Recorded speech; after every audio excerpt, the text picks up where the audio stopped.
ready. Biddeford Blizzard wins you man to the floor for evaluation.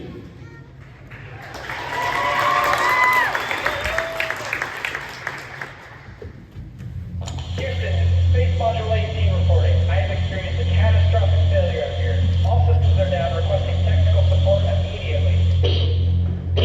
Houston, do you copy? Houston, do you copy? Okay, well if anyone can hear me, I'm okay. I have ample food rations, but it looks like I may be up here a while until we can get things fixed. For now, I guess I'll just enjoy the view until we can reestablish contact. Over.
The loneliness is set in.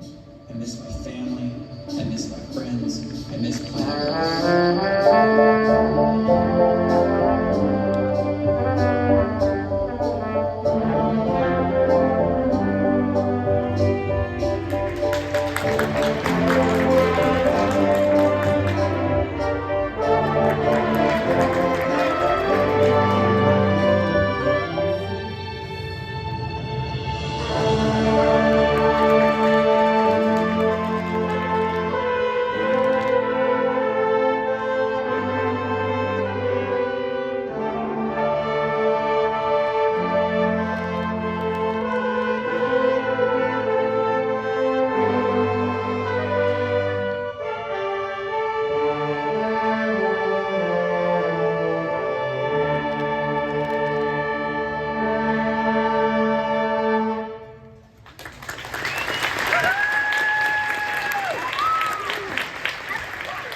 Journal entry, day 40. Food rations are low. I'm running out of time. I have to find a way to reestablish contact with Houston.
The Biddeford Blizzard wins.